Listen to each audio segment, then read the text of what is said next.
আল্লাহ তাআলার অশেষ ফজলে গত ১১ ও ১২ই এপ্রিল ২০২৬ শনি ও রবিবার ঢাকার বকশীবাজারস্থ দারুত তবলিগ কমপ্লেক্সে আহমদিয়া মুসলিম জামাত বাংলাদেশের ওয়াকফে নৌ বিভাগের আয়োজনে সপ্তম জাতীয় ওয়াকফে নৌ ইজতেমা অনুষ্ঠিত হয়। আলহামদুলিল্লাহ। ইজতেমা উপলক্ষে শনিবার বিশেষ বাজামাত তাহাজ্জুদ নামাজের আয়োজন ছিল।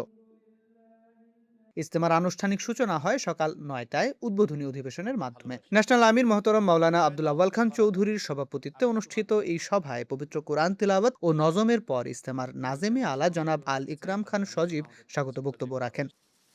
ইজতেমা উপলক্ষে প্রকাশিত ইসমাইল ও মরিয়ম ম্যাগাজিনের ৪র্থ বর্ষের প্রথম সংখ্যার মোড়কও উন্মোচন করেন মঞ্চে উপস্থিত বুজুর্গগণ। ন্যাশনাল সেক্রেটারি ওয়াকফে নৌ জনাব জহুরুল ইসলাম মনি সাহেব তার সংক্ষিপ্ত বক্তব্য শেষে ইজতেমা উপলক্ষে আমাদের প্রাণপ্রিয় হুজুরের বাণী এবং মরকাজি ওয়াকফে নৌ দপ্তরের ইনচার্জ লুকমান আহমদ কিশোয়ার সাহেবের বাণী পাঠ করে শোনান। সভাপতির বক্তব্যে ন্যাশনাল আমির সাহেব গুরুত্বপূর্ণ নসিহত প্রদান করেন। হযরত মসিহ মাউদ আলাইহিসসালাম এসে আমাদেরকে এই জগতের উপাসনার থেকে মুক্ত করেছেন। তোমরা যারা ক্যারিয়ার প্ল্যানিং এ মত্ত হয়ে আছো, তোমরা যারা জগৎ পূজাতে মত্ত হয়ে আছো, জগতের আকর্ষণ তোমাদেরকে খেয়ে বসে আছে, তোমাদের জন্য একটা বাণী, জগতের মালিকের সাথে সম্পর্ক স্থাপন করো, সব পাবে। ওয়াকফ হচ্ছে এই জিনিস। ২ দিনব্যাপী ইজতেমা ছিল বিভিন্ন কর্মচাঞ্চল্যে ভরপুর। উদ্বোধনী অধিবেশনের পরপরই আমির সাহেব ওয়াকিফিনে নওদের সাথে পরিচয় পর্ব পরিচালনা করেন এবং একই সময়ে লাজনা অংশে ওয়াকিফাতে নওদের সাথে পরিচিতি পর্ব অনুষ্ঠিত হয়। এর পরপরই ওয়াকিফিন ও ওয়াকিফাতে নওদের বিভিন্ন প্রতিযোগিতা আরম্ভ হয়ে যায়, যা ইজতেমার উভয় দিন জুড়েই বিভিন্ন সুযোগে অনুষ্ঠিত হতে থাকে। তালিমি প্রতিযোগিতা সমূহের মাঝে ছিল লিখিত পরীক্ষা, কুরআন নাজেরা ও মুখস্থ, আজান, নজম, বক্তৃতা, দলগত কুইজ ও পয়গাম রেসানি। এছাড়াও ছিল বিভিন্ন একক ও দলগত ক্রীড়া প্রতিযোগিতা।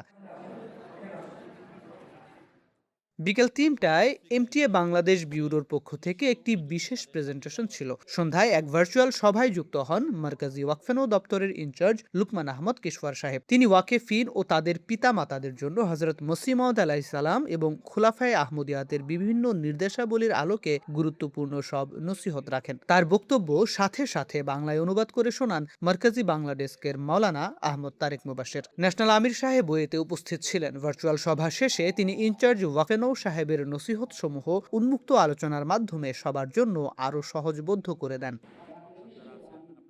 ইজতেমার দ্বিতীয় দিন সকালে একটি ক্যারিয়ার গাইডলাইন বিষয়ক অধিবেশন অনুষ্ঠিত হয়, যেখানে জামিয়া আহমদিয়া বাংলাদেশের পক্ষ থেকে একটি বিশেষ প্রেজেন্টেশন ছিল। এছাড়াও বিভিন্ন পেশাগত ক্ষেত্রে বিশেষজ্ঞরা ওয়াকেফিনদের গুরুত্বপূর্ণ পরামর্শ প্রদান করেন।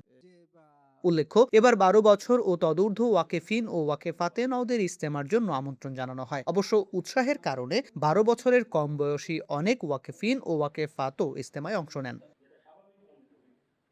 ১২ই এপ্রিল বিকাল ৩টায় ন্যাশনাল আমির সাহেবের সভাপতিত্বে ইজতেমার সমাপনী ও পুরস্কার বিতরণী অধিবেশন আরম্ভ হয়। নাজেমে আলা সাহেব কৃতজ্ঞতা জ্ঞাপন করেন। এছাড়া ওয়াকফে নৌ সেক্রেটারি সাহেবও বক্তব্য রাখেন।